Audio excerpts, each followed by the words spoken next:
कि एक्सपेंशन जो है अपर पार्ट में है और कंप्रेशन जो है लोअर पार्ट में है, वो एक्सपेंशन और कंप्रेशन आइसोथर्मल दिया हुआ है कि आइसोथर्मल है।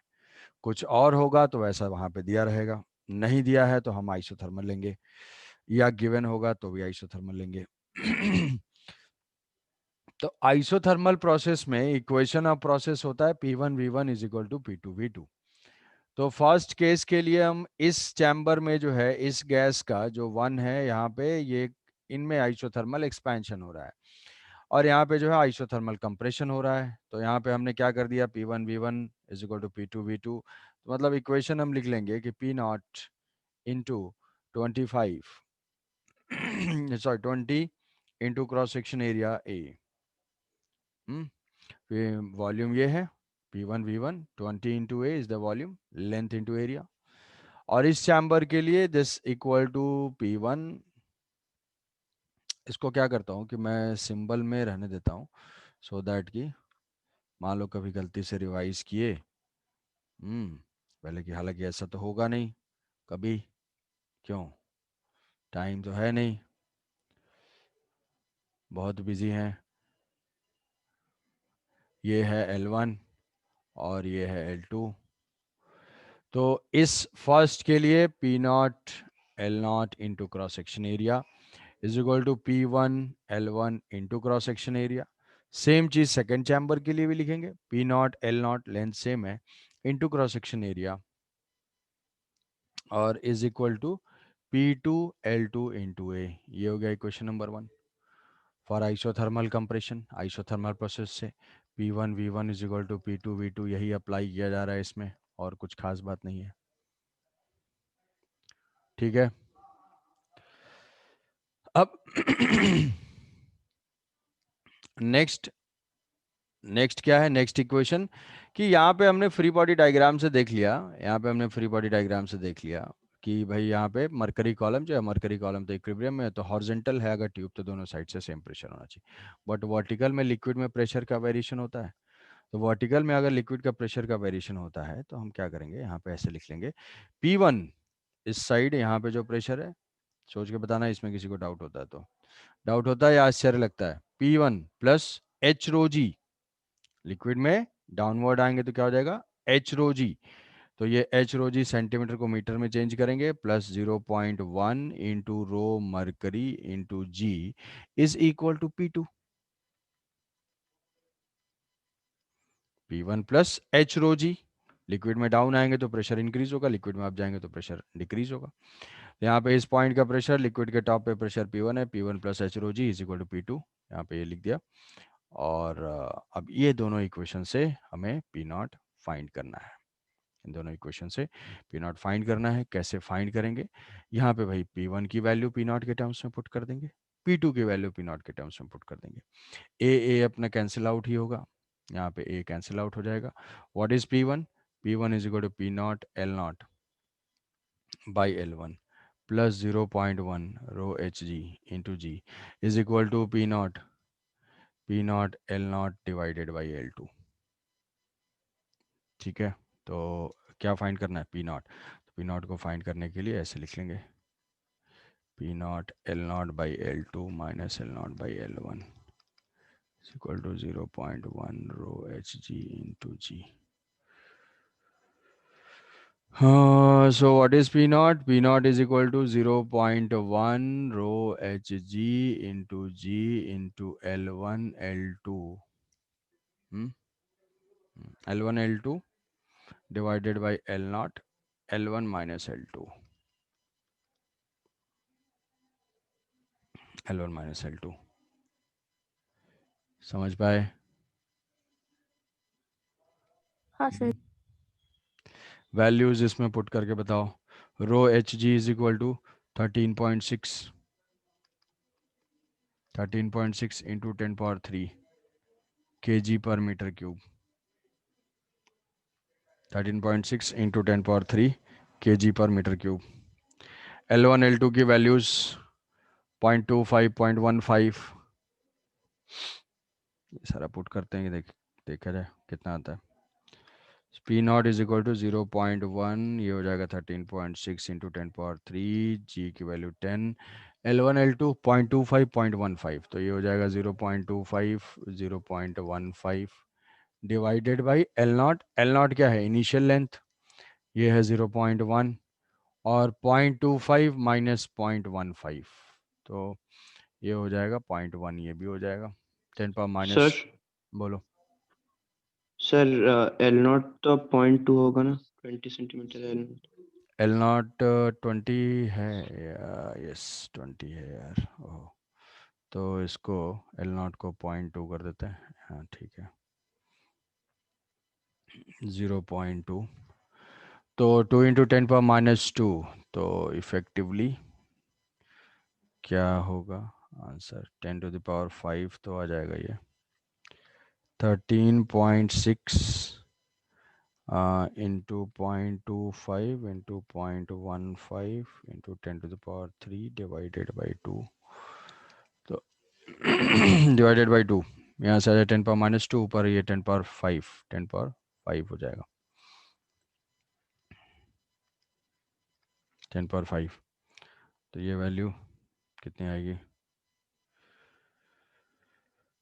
13.6 इंटू 0.25 इंटू 0.15,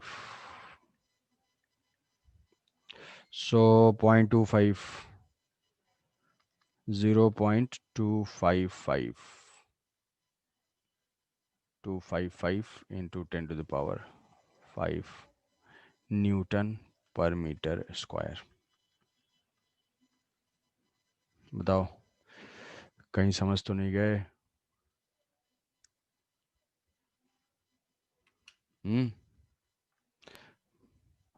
कोई yes sir. Yes sir. Sir ये वो जो एलन के जितने भी फॉर्मूलाज है वो सब हम लोग को याद रखना पड़ेगा। एल का कौन सा फॉर्मूला? कौन सा?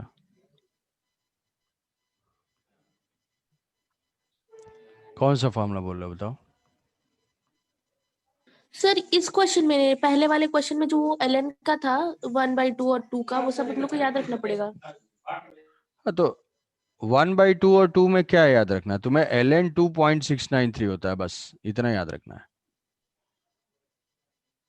ln 4 होगा तो 2 इंटू ln 2 कर लेंगे ना उसको, यही बोल रहे हो? और वर्क का फॉर्मूला तो सबके लिए याद ही करना है। हाँ सर वो तो है। वो तो है, तो फिर क्या नहीं है बताओ? नहीं, एक्चुअली ये वाला क्वेश्चन करना चाहिए था। रीजन क्या है, तुम यार देखो, तुम्हें मैं बता रहा हूँ तुम्हारी फिलॉसफी जो है वो भी मैं समझता हूँ कि तुम्हारी क्वेश्चन सॉल्व करने की फिलॉसफी क्या है। जैसे कई कई लोगों को देखता हूँ, आलसी लोगों को, जो जिनको मतलब बहुत सिलेक्शन थोड़ा बहुत डिफिकल्ट है, ऐसे लोग क्या, उसमें क्या होती है कि क्वेश्चन आएगा, आंसर बताओ, सर बी, सी। अरे ऐसे मतलब मैच की कमेंट्री थोड़ी करनी है उसमें। भाई आंसर बताओ का मतलब है कि तुम जेन्युइनली सोच के सॉल्व करके आंसर कुछ दे रहे हो। उसमें से अगर तुम आंसर देना स्टार्ट करोगे, कभी भी आंसर तुम कभी भी जब कोशिश करोगे आंसर देने की, तो मान लो तुम 10 आंसर्स देते हो तो डेफिनेटली 2-4 करेक्ट होंगे, 5-6 टाइप से मेजॉरिटी गलत होंगे। अब उसके हिसाब से अगर तुम आंसर ही देना स्टार्ट ना करो, क्वेश्चन अटेम्प्ट करना स्टार्ट, डिफिकल्टी होगी यार। मतलब तुम सॉल्व करोगे तो तुम्हें लगेगा यार, तुम्हारे दिमाग में ये आएगा कि कैसे पता चलेगा। कैसे पता चलेगा? जब तुम अटेम्प्ट करते जाओगे, पढ़ते जाओगे, तो तुम्हें भी नहीं पता चलेगा कि कैसे मुझे पता चल रहा है। समझ रहे हो? वो एक नेचुरली वो दिमाग में सेट हो जाएगा कि अच्छा हाँ इसमें हम यही करते हैं। कैसे पता? वो ऑटोमेटिक मोड हो जाएगा। जैसे ड्राइविंग सीखते हो, जब ड्राइविंग सीखने के लिए तो याद करना पड़ता है कि यही कमी थी यार। हाँ सर, एक सेकंड।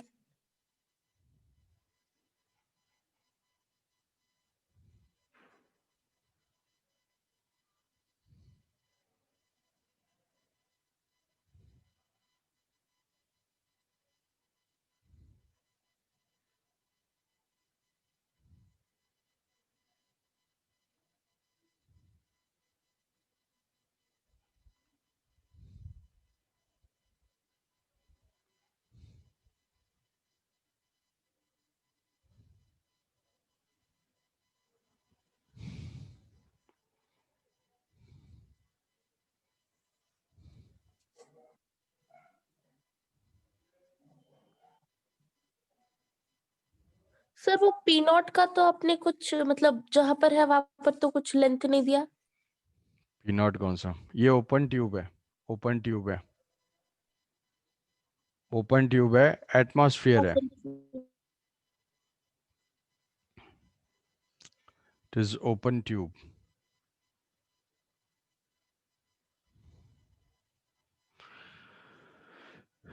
ठीक है, देखो देखो, ओपन ट्यूब है तो यहाँ पे एटमॉस्फेरिक प्रेशर ही है, इस पॉइंट पे एटमॉस्फेरिक प्रेशर है। एटमॉस्फेरिक प्रेशर कितना है? एटमॉस्फेरिक प्रेशर जो है सर वो 70, 45.33 आ रहा है। 45.3 है, हाँ ठीक है, शायद उसी के आसपास आएगा। 76 सेंटीमीटर ऑफ एच जी है यहाँ पे, जो प्रेशर है एटमॉस्फेरिक प्रेशर है वो 76 centimetre of H ji. Yes sir. तो अगर यहाँ पे एटमॉस्फेरिक प्रेशर पी नॉट है, इस लिक्विड से अगर हम इस मरकरी से डाउन आते हैं तो इस पॉइंट पे प्रेशर हो जाएगा 86 centimetre of H G. 10 centimetre mercury का ऐड हो गया तो ये हो जाएगा yes sir. 86 centimetre of H G. मतलब the pressure, initial pressure P1 is equal to 86 centimetre of mercury column. तो 0.86 ऐसे करके हम लिख लेंगे जो भी है प्रेशर वहां से। हाँ सर। सेम सेम प्रेशर हम सेम यहाँ पे लिख लेंगे भाई, यहाँ पे जो ओपन ट्यूब है अभी उस ओपन ट्यूब के साइड में एटमॉस्फेरिक प्रेशर है, तो यहाँ पे है 76 सेंटीमीटर ऑफ एच जी। तो लिक्विड में अबव जाएंगे प्रेशर क्या होगा? डिक्रीज। तो डिक्रीज। यहाँ पे 66 66 centimetre of H ji. Centimetre of H ji. 66 centimetre of Hg. अब यहाँ पे P1 V1 is equal to P2 V2 apply कर देना है, क्योंकि गैस तो इनक्लोज्ड है। Gas P1 V1 is equal to P2 V2। Initial pressure is equal to 86 centimetre of H G, तो वहाँ पे रो एच जी भी कर देंगे, इंटू वॉल्यूम, वॉल्यूम में cross section area, into length 30 centimetre is equal to, next case में हाँ pressure है यहाँ पे 66 centimetre of H ji into rho H G, G भी होगा वो भी कैंसिल आउट है, इंटू वॉल्यूम, वॉल्यूम हो जाएगा एरिया इंटू लेंथ, मुझे फाइंड करना है। तो ये ए रो कैंसिल, एल की वैल्यू हो जाएगी l is equal to 86 into 30 divided by 66। कितना आ रहा है वही आ रहा है 43। सर 39.09 ऐसा आ रहा है।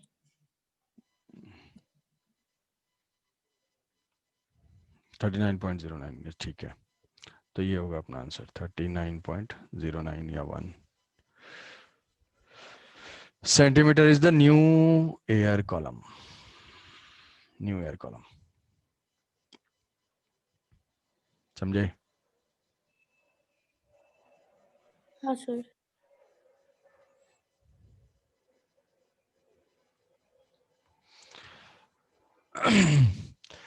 नेक्स्ट है free expansion of gas, free expansion.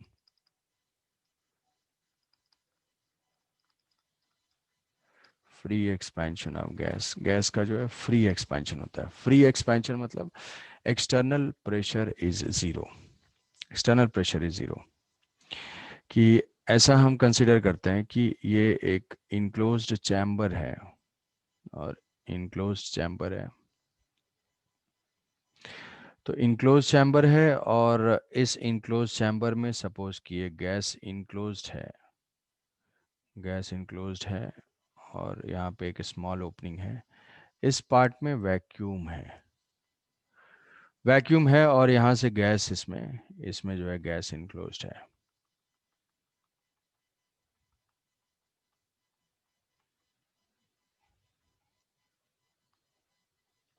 Gas completely अगर क्लोज्ड है, कंप्लीटली क्लोज्ड है, यहाँ पे प्रेशर जो है वो जीरो है, प्रेशर जीरो है। अब अगर हम इसको क्लोज करते हैं, यहाँ से इस ओपनिंग को क्लोज करके अगर हम रिमूव करते हैं, ओपनिंग अगर ओपन करते हैं सो दैट कि गैस क्या हो, इसके थ्रू वो एक्सपैंड हो। Free expansion means expansion of gas against vacuum, expansion of gas against vacuum. Vacuum, हाँ वैक्यूम के अगेंस्ट एक्सपेंशन। तो वैक्यूम के अगेंस्ट एक्सपेंशन है अगर, तो यहाँ पे एक्सपेंशन, रेजिस्टिंग फोर्स जो है, resistive force is absent in vacuum. Vacuum में गैस जो है, गैस का जो भी प्रेशर है, गैस को रजिस्ट कोई नहीं कर रहा है। तो गैस का जो भी एक्सपेंशन हो रहा है वो against, in the absence of any external force. तो गैस का जब एक्सटर्नल फोर्स ही नहीं है तो गैस को कुछ रजिस्ट नहीं करना पड़ रहा है, इसीलिए work done by the gas is zero in this case. Work done by is 0. Is zero. Work done by gas zero होगी, work done by gas zero होगी, वर्क कुछ भी नहीं होगा। तो जब इंटरनल एनर्जी भी इसकी जो है कुछ कांस्टेंट रहेगी, कि डेल्टा यू जो है, डेल्टा यू वो भी जीरो रहेगी। क्यों? कि वो भी उसकी 0 है। कि जो कोई रजिस्टिव फोर्स नहीं है, रजिस्टिव फोर्स नहीं तो उसके अगेंस्ट उसको एक्सपैंड नहीं करना पड़ रहा है। तो जब अगेंस्ट एक्सपेंशन नहीं है तो उसकी इंटरनल एनर्जी उतनी ही मेंटेन रहेगी। इंटरनल एनर्जी मेंटेन रहेगी तो इसमें क्या होगा, ये टेम्परेचर कांस्टेंट रहेगा। टेम्परेचर कांस्टेंट रहेगा, टेम्परेचर कांस्टेंट रहेगा तो इसको हम बोल सकते हैं डेल्टा क्यू भी क्या हो जाएगा, जीरो। 0 होगा। डेल्टा क्यू भी जीरो होगा। तो गैस का temperature constant, work done by the gas zero, heat transfer by the gas zero, सब कुछ जीरो। कि बट ऐसा नॉर्मली होता नहीं है, हमेशा कुछ ना कुछ एक्सटर्नल प्रेशर होता है। बट अगर स्पेसिफिक कोई ये पूछता है कि भाई अगर वैक्यूम हो, वैक्यूम में गैस एक्सपैंड हो रही है तो गैस के टेम्परेचर में कोई भी इफेक्ट नहीं आएगा, गैस का टेम्परेचर कांस्टेंट रहेगा। और दूसरा पॉइंट है अपना मिक्सचर, हाउ टू फाइंड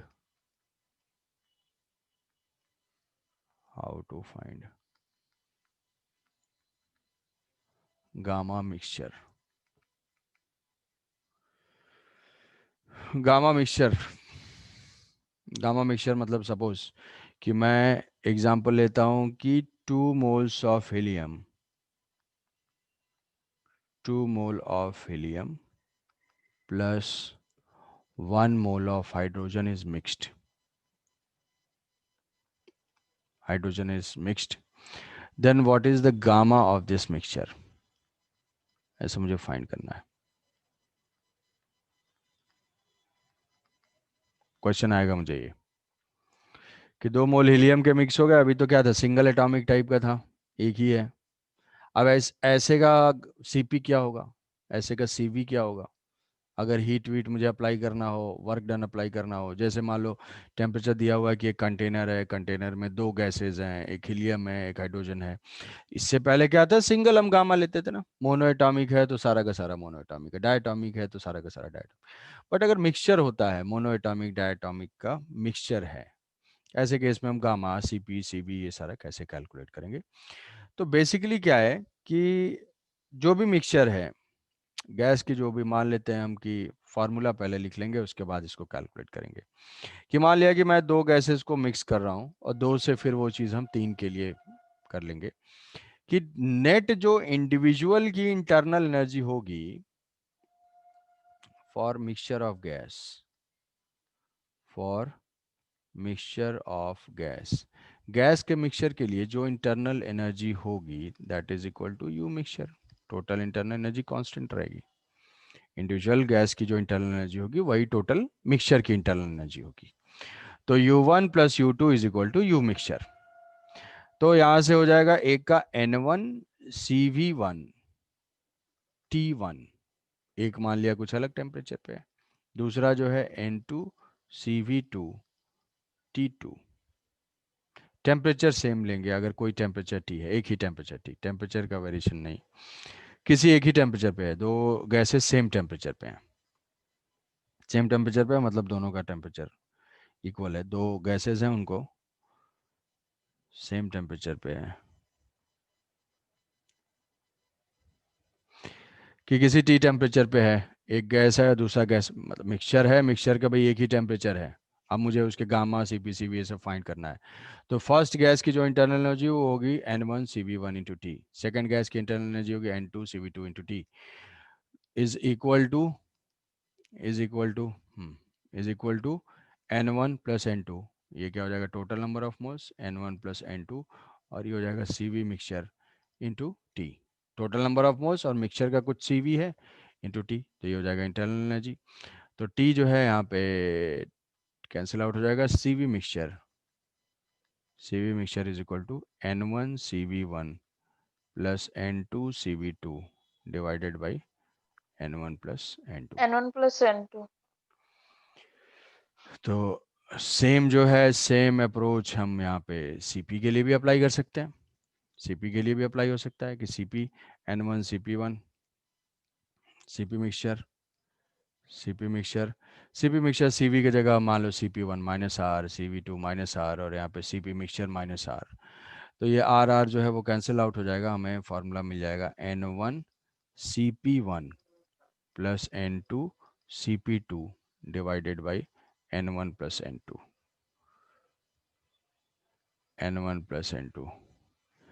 तो हमें गामा अगर फाइंड करना होगा, गामा क्या हो जाएगा, gamma mixture is equal to N1 gamma 1 plus N2 gamma 2 divided by N1 plus N2।